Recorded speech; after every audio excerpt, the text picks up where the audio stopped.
on with Greece and wildfires. What's the latest? Well, as you probably know, we've reported on the Rhodes fires a couple of weeks ago. We reported on the terrible Maui, Hawaii fires last week. And this week I'm focusing, although I know people are going to scream at me because there are fires all over the place and people have been sending me very interesting information about them.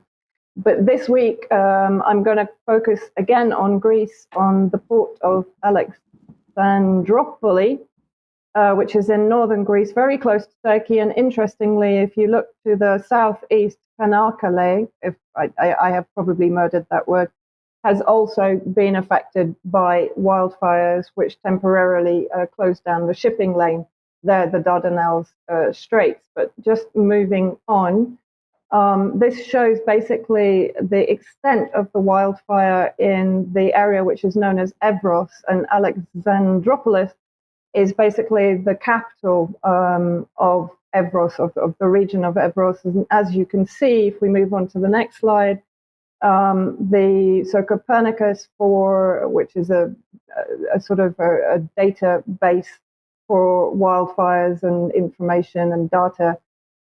This is the largest burned area on European soil for many years. More than 720,000 acres of forest have been lost.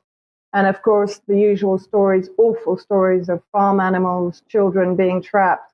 Migrants that were crossing from the Turkish border into Greece were trapped in the forest because they were too afraid to contact the authorities. There are stories also that in some cases, or in one case at least, they were deliberately trapped and burned in the fires. So another tragedy unraveling. But let's have a look at the importance of Alexandroupolis. We should also, first of all, know that the other two main ports in Greece, which are Thessaloniki and Piraeus in Athens, have considerable investment from both Russia and China. So Alexandroupolis, a sleepy Greek port, has become vital to the war in Ukraine. Let's see why in the next slide or next few slides. So it states quite clearly in this article by The Economist, since Russia's invasion of Ukraine, America's armed forces have stepped up their use of Alexandroupolis to deliver weapons, including tanks, armored personnel carriers, and helicopters. At one recent point, more than 2,400 pieces of military equipment sat on the dock. And then if we look to the bottom, Britain and Italy, among others, that are planning to use the port for military shipments. And then moving on again from the same article, in particular, it provides access to Ukraine via Bulgaria and Romania. Using it as a way station, skirts the Black Sea, which Russia patrols, and the Bosporus, a choke point controlled by Turkey, a member of NATO, but a capricious one. Better still, the port has plenty of spare capacity. This is an important factor relating to the fire, unlike the two larger ports of Thessaloniki and Piraeus, which, as they say, happens to be run by firms with links to, respectively, Russian and Chinese governments. Moving on to the next slide. So basically, they're talking here about drawing up an ambitious expansion plan. Now, I'm sure, Mike, when we talked about this, we actually said to each other, I wonder if there are plans for expansion of the port. And of course, tragically, whether deliberately or not, it would mean that the fire would basically enable this expansion. The port's sorry, can we just go back to that previous slide for a second, Mike? Because there's one important point. What we actually say at the bottom, Mr. Mikhail, we are preparing for a world with different corridors, and it will last long after the war ends. That gives you a very clear indication of the importance of this port to NATO in particular. And then also the port may soon be an energy hub too, with plans for 2 floating liquefied natural gas LNG terminals a few miles offshore.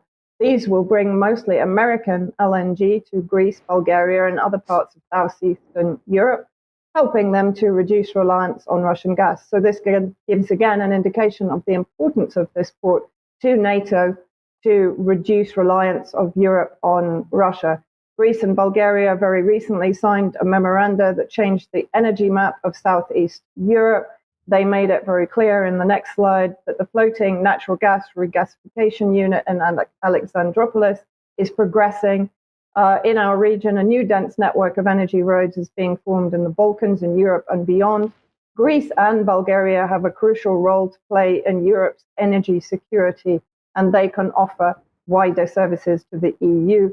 Mitsotakis said and concluded, we can become providers of energy security for the wider region, even to Ukraine, interestingly. And guess who turned up on Monday for a meeting with Mitsotakis? None other than Volodymyr Zelensky.